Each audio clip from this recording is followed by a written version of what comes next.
There, this is Harshita and welcome back to this channel and thanks for watching my videos. और आज का reaction video based है Kangana versus Diljit का जो Twitter fight हो रहा है उस पर। तो बहुत ज़्यादा बर्निंग इशू चल रहा है इन दोनों का कि इन दोनों में ट्वीट्स हुआ है। कंगना ने कुछ भद्दा कुछ बोला है तो दिलजीत ने उसको जवाब दिया है। तो अभी मैंने डीपली नहीं देखा, ये सुना बहुत अच्छे से है। तो लेट्स सी कि उन्होंने क्या कहा है इसमें और क्या जवाब दिया है कंगना को। कंगना ने ऐसा क्या बोल दिया जो इतना ज़्यादा उठापटक मच गई। तो आई एम एक्साइटेड कि उन्होंने क्या बोला है क्या नहीं बोला है। So without wasting any more time let's get started. खेती कानूनां ਨੂੰ ਲੈ ਕੇ ਕਿਸਾਨਾਂ ਵੱਲੋਂ ਕੇਂਦਰ ਸਰਕਾਰ ਦਾ ਵਿਰੋਧ ਕੀਤਾ ਜਾ ਰਿਹਾ ਹੈ। ਦੱਸ ਦਈਏ ਕਿ ਬਾਲੀਵੁੱਡ ਅਦਾਕਾਰਾ ਕੰਗਨਾ ਰਣੌਤ ਨੇ ਇੱਕ ਬਜ਼ੁਰਗ ਮਾਤਾ ਦੀ ਤਸਵੀਰ ਸ਼ੇਅਰ ਕਰਦਿਆਂ ਲਿਖਿਆ ਕਿ ਮਾਤਾ 100 ਰੁਪਏ ਵਿੱਚ ਧਰਨਿਆਂ ਉੱਤੇ ਜਾਂਦੀ ਹੈ, ਜਿਸ ਤੋਂ ਬਾਅਦ ਕਿਸਾਨਾਂ ਤੇ ਕਈ ਕਲਾਕਾਰਾਂ ਨੇ ਕੰਗਨਾ ਦਾ ਵਿਰੋਧ ਕੀਤਾ। ਦੱਸ ਦਈਏ ਕਿ ਪੰਜਾਬੀ ਗਾਇਕ ਦਿਲਜੀਤ ਦੋਸਾਂਝ ਨੇ ਕੰਗਨਾ ਨੂੰ ਟਵੀਟ ਕੀਤਾ ਤੇ ਦੋਨੋਂ ਆਪਸ ਵਿੱਚ ਟਵਿੱਟਰ ਉੱਤੇ ਭਿੜ ਪਏ। ਦੱਸ ਦਈਏ ਕਿ ਦਿਲਜੀਤ ਦੋਸਾਂਝ ਨੇ ਮਾਤਾ ਮਹਿੰਦਰ ਕੌਰ ਦੀ ਇੱਕ ਫੋਟੋ ਸ਼ੇਅਰ ਕਰਕੇ ਕੰਗਨਾ ਨੂੰ ਕਿਹਾ ਕਿ ਆਹ ਦੇਖ ਲੈ ਵਿਦ ਪ੍ਰੂਫ, ਬੰਦਾ ਇੰਨਾ ਵੀ ਅੰਨਾ ਨਹੀਂ ਹੋਣਾ ਚਾਹੀਦਾ, ਕੁਝ ਵੀ ਬੋਲੀ ਤੁਰੀ ਜਾਂਦੀ ਹੈ। जिस उत्ते भड़कदियां कंगना ने पलटवार करदियां लिखिया कि ਉਹ ਕਰਨ ਜੌਹਰ ਦੇ ਪਾਲਤੂ ਜੋ ਦਾਦੀ ਸ਼ਹੀਨ ਬਾਗ ਵਿੱਚ ਆਪਣੀ ਨਾਗਰਿਕਤਾ ਲਈ ਪ੍ਰਦਰਸ਼ਨ ਕਰ ਰਹੀ ਸੀ, ਉਹੀ ਬਿਲਕਿਸ ਬਾਨੋ ਦਾਦੀ ਕਿਸਾਨਾਂ ਲਈ ਪ੍ਰਦਰਸ਼ਨ ਕਰਦੀ ਹੋਈ ਦਿਖਾਈ ਦਿੱਤੀ। ਮਹਿੰਦਰ ਕੌਰ ਨੂੰ ਤਾਂ ਮੈਂ ਜਾਣਦੀ ਵੀ ਨਹੀਂ, ਕੀ ਡਰਾਮਾ ਚਲਾਇਆ ਹੈ ਤੁਸੀਂ ਲੋਕਾਂ ਨੇ, ਇਸ ਨੂੰ ਤੁਰੰਤ ਖਤਮ ਕਰੋ। ਜਿਸ ਤੋਂ ਬਾਅਦ ਕੰਗਨਾ ਰੁਕੀ ਨਹੀਂ ਤੇ ਉਸਨੇ ਟਵੀਟ ਕੀਤਾ, ਸੁਣੋ ਗਿੱਦੋ ਮੇਰੀ ਖਾਮੋਸ਼ੀ ਮੇਰੀ ਕਮਜ਼ੋਰੀ ਨਾ ਸਮਝੋ, ਮੈਂ ਸਭ ਦੇਖ ਰਹੀ ਹਾਂ ਕਿ ਕਿਸ ਤਰੀਕੇ ਦੇ ਨਾਲ ਤੁਸੀਂ ਝੂਠ ਬੋਲ ਕੇ ਮਾਸੂਮ ਲੋਕਾਂ ਨੂੰ ਭੜਕਾ ਰਹੇ ਹੋ ਤੇ ਉਹਨਾਂ ਦਾ ਇਸਤੇਮਾਲ ਕਰ ਰਹੇ ਹੋ। ਜਦੋਂ ਸ਼ਹੀਨ ਬਾਗ ਦੀ ਤਰ੍ਹਾਂ ਇਹਨਾਂ ਧਰਨਿਆਂ ਦਾ ਰਾਜ਼ ਖੁੱਲੂਗਾ ਤਾਂ ਮੈਂ ਇੱਕ ਸ਼ਾਨਦਾਰ ਸਪੀਚ ਲਿਖਾਂਗੀ ਤੇ ਤੁਹਾਡਾ ਮੂੰਹ ਕਾਲਾ ਕਰੂੰਗੀ, ਬੱਬਰ ਸ਼ੇਰਨੀ। ਜਿਸ ਉੱਤੇ ਦਿਲਜੀਤ ਨੇ ਟਵੀਟ ਕੀਤਾ ਕਿ ਤੂੰ ਜਿੰਨੇ ਲੋਕਾਂ ਦੇ ਨਾਲ ਫਿਲਮਾਂ ਕੀਤੀਆਂ ਨੇ ਤੂੰ ਉਹਨਾਂ ਸਭ ਦੀ ਪਾਲਤੂ ਹੈ, ਫਿਰ ਤਾਂ ਬਹੁਤ ਹੀ ਲੰਮੀ ਲਿਸਟ ਬਣ ਜਾਵੇਗੀ ਮਾਲਕਾਂ ਦੀ। ਇਹ ਬਾਲੀਵੁੱਡ ਵਾਲੇ ਨਹੀਂ ਪੰਜਾਬ ਵਾਲੇ ਨੇ, ਹਿੱਕ ਉੱਤੇ ਵੱਜ ਸਾਡੇ। ਝੂਠ ਬੋਲ ਕੇ ਲੋਕਾਂ ਨੂੰ ਭੜਕਾਉਣ ਤੇ ਭਾਵਨਾਵਾਂ ਦੇ ਨਾਲ ਖੇਡਣਾ ਉਹ ਤਾਂ ਤੁਸੀਂ ਚੰਗੀ ਤਰ੍ਹਾਂ ਦੇ ਨਾਲ ਜਾਣਦੇ ਹੋ।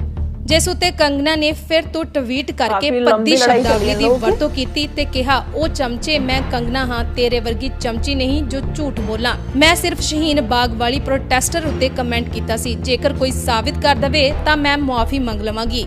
ਜਿਸ ਤੋਂ ਬਾਅਦ ਦਿਲਜੀਤ ਨੇ ਟਵੀਟ ਕੀਤਾ ਤੇ ਕਿਹਾ ਕਿ ਮੈਂ ਕੋਈ ਹੁਣ ਦਾ ਕੰਮ ਨਹੀਂ ਕਰ ਰਿਹਾ ਮੈਡਮ, ਮੈਂ ਬਾਲੀਵੁੱਡ ਵਿੱਚ ਸਟਰਗਲ ਨਹੀਂ ਕਰਦਾ, ਬਲਕਿ ਬਾਲੀਵੁੱਡ ਵਾਲੇ ਮੈਨੂੰ ਆ ਕੇ ਕਹਿੰਦੇ ਨੇ ਫਿਲਮ ਕਰ ਲਵੋ ਸਰ। ਮੈਂ ਤੈਨੂੰ ਫਿਰ ਦੱਸ ਰਿਹਾ ਹਾਂ ਕਿ ਅਸੀਂ ਬਾਲੀਵੁੱਡ ਵਾਲੇ ਨਹੀਂ ਪੰਜਾਬ ਵਾਲੇ ਹਾਂ, 2 ਦੀਆਂ 4 ਨਹੀਂ 36 ਸੁਣਾਵਾਂਗੇ।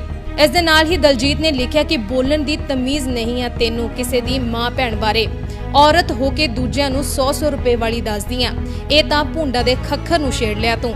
ਪੰਜਾਬੀ ਗੂਗਲ ਕਰ ਲਵੀਂ, ਤੇਲੇ ਦੀ ਅਕਲ ਨਹੀਂ ਤੈਨੂੰ, ਬਾਲੀਵੁੱਡ ਦੀ ਧਮਕੀ ਕਿਸੇ ਹੋਰ ਨੂੰ ਦੇਵੀਂ, ਅਸੀਂ ਵੱਟ ਕੱਢਣ ਲਈ ਜੰਮੇ ਹਾਂ। ਤੂੰ ਬੋਲਦੀ ਰਹੀ ਬਾਲੀਵੁੱਡ ਵਾਲਿਆਂ ਨੂੰ, ਤੇਰਾ ਮੂੰਹ ਪੈ ਗਿਆ ਮਾੜਾ ਬੋਲਣ ਨੂੰ। ਜਿਸ ਉੱਤੇ ਕੰਗਨਾ ਨੇ ਰਿਪਲਾਈ ਕੀਤਾ ਕਿ ਪੰਜਾਬੀ ਆਉਂਦੀ ਆ ਮੈਨੂੰ, ਜਿਨ੍ਹਾਂ ਨੇ ਦਿੱਲੀ ਵਿੱਚ ਦੰਗੇ ਕਰਵਾਏ, ਖੂਨ ਦੀਆਂ ਨਦੀਆਂ ਬਹਾਈਆਂ, ਉਹਨਾਂ ਦਾ ਸਾਥ ਦਿੰਦਿਆਂ ਤੈਨੂੰ ਸ਼ਰਮ ਨਹੀਂ ਆਉਂਦੀ, ਤੈਨੂੰ ਕੀ ਸ਼ਰਮ ਆਊਗੀ। ਜਿਸ ਉੱਤੇ ਦਿਲਜੀਤ ਨੇ ਲਿਖਿਆ ਕਿ ਗੱਲ ਕਿਹੜੀ ਹੋ ਰਹੀ ਹੈ, ਇਹ ਕਿੱਧਰ ਨੂੰ ਜਾ ਰਹੀ ਹੈ, ਦਿਮਾਗ ਠੀਕ ਹੈ ਤੇਰਾ, ਗੱਲਾਂ ਨੂੰ ਕਮਾਣਾ, ਸਿੱਧਾ ਜਵਾਬ ਦੇ। ਜੋ ਬੋਲੀ ਹੈ ਤੂੰ ਸਾਡੀਆਂ ਮਾਵਾਂ ਨੂੰ, ਆ ਕੇ ਗੱਲ ਕਰੀ ਸਾਡੀਆਂ ਮਾਵਾਂ ਦੇ ਨਾਲ ਜਿਨ੍ਹਾਂ ਨੂੰ ਤੂੰ 100 ਰੁਪਏ ਦੀ ਦੱਸਦੀ ਹੈ, ਸਾਰੀ ਹੀਰੋਇਨਸ਼ਿਪ ਕਰ ਦਿਆਂਗੇ।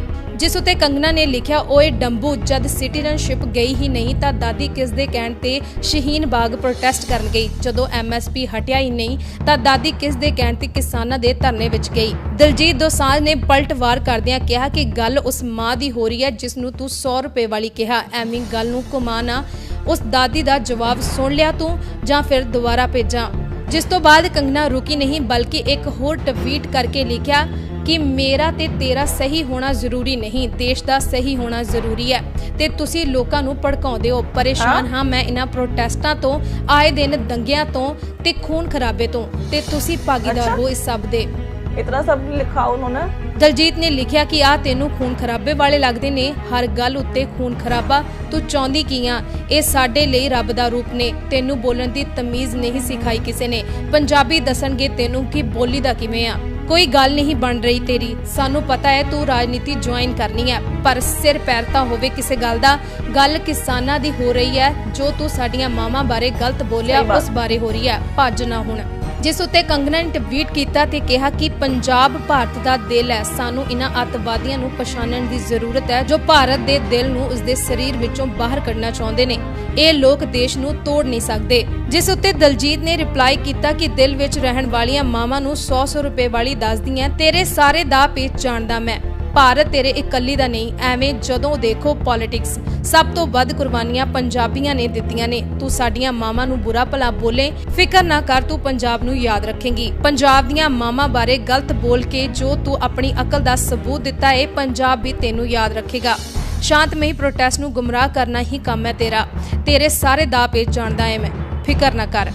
ਜਿਸ ਤੋਂ ਬਾਅਦ ਦਲਜੀਤ ਨੇ ਇੱਕ ਹੋਰ ਟਵੀਟ ਕੀਤਾ ਜਿਸ ਵਿੱਚ ਉਹਨਾਂ ਲਿਖਿਆ ਕਿ ਕੰਗਨਾ ਵਰਗੇ ਲੋਕ ਬੋਲ ਕੇ ਇਸ ਪ੍ਰੋਟੈਸਟ ਨੂੰ ਖਰਾਬ ਕਰਨ ਦੀ ਕੋਸ਼ਿਸ਼ ਵਿੱਚ ਰਾਜਨੀਤੀ ਖੇਡ ਰਹੇ ਨੇ। ਸਾਰੇ ਨੋਟ ਕਰਨ, ਇਹ ਔਰਤ ਸ਼ੁਰੂ ਤੋਂ ਹੀ ਮੁੱਦਿਆਂ ਨੂੰ ਭੜਕਾਉਣ ਦਾ ਕੰਮ ਕਰਦੀ ਰਹੀ ਆ, ਅਸੀਂ ਸਭ ਜਾਣਦੇ ਹਾਂ ਤੈਨੂੰ। ਦਿਲਜੀਤ ਤੋਂ ਇਲਾਵਾ ਹੋਰ ਕਈ ਕਲਾਕਾਰਾਂ ਨੇ ਕੰਗਨਾ ਨੂੰ ਜਵਾਬ ਦਿੱਤਾ ਹੈ। ਦੱਸ ਦਈਏ ਕਿ ਗਿੱਪੀ ਗਰੇਵਾਲ ਨੇ ਵੀ ਲਾਈਵ ਹੋ ਕੇ ਕੰਗਨਾ ਦੇ ਟਵੀਟ ਦੇ ਬਾਰੇ ਗੱਲਬਾਤ ਕੀਤੀ। ब्यूरो रिपोर्ट, रंगला टीवी। Totally disappointed. सुना था बहुत अच्छे से कि बहुत ज़्यादा जंग हुई है, ज़ुबानी जंग बहुत ज़्यादा हुई है इन लोगों में, लेकिन इतना इल्म नहीं था मुझे कि कंगना ने इतनी माड़ी बात कही है। यहाँ कंगना रनौत ने इतनी माड़ी बात कही है, ये मैंने नहीं सोचा था।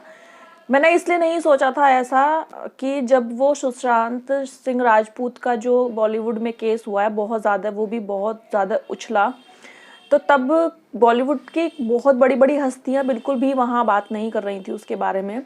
तब कंगना ने वहाँ उसके लिए बोला, बहुत बोली, वो बहुत बोली, कोई भी नहीं बोल रहा था।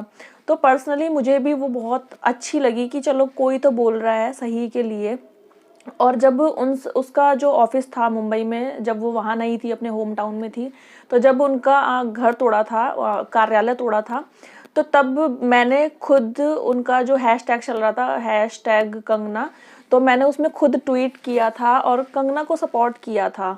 चाहे तो देख सकते हैं, वहाँ पर मैंने कंगना को सपोर्ट किया था क्योंकि मुझे बहुत सही रोल लगा था उस टाइम पर उनका, क्योंकि वो सही के लिए बात कर रही थी और कोई भी बॉलीवुड हस्तियाँ नहीं बात कर रही थी उस बारे में। वो एक अकेली बंदी थी जो बोल रही थी। बहुत मुझे वो बब्बर शेरनी वाकई में लगी। लेकिन जब से ये ट्विटर पर वार चला है ना, तब से मैं जानना चाह रही थी कि ऐसा कंगना ने बोला क्या है।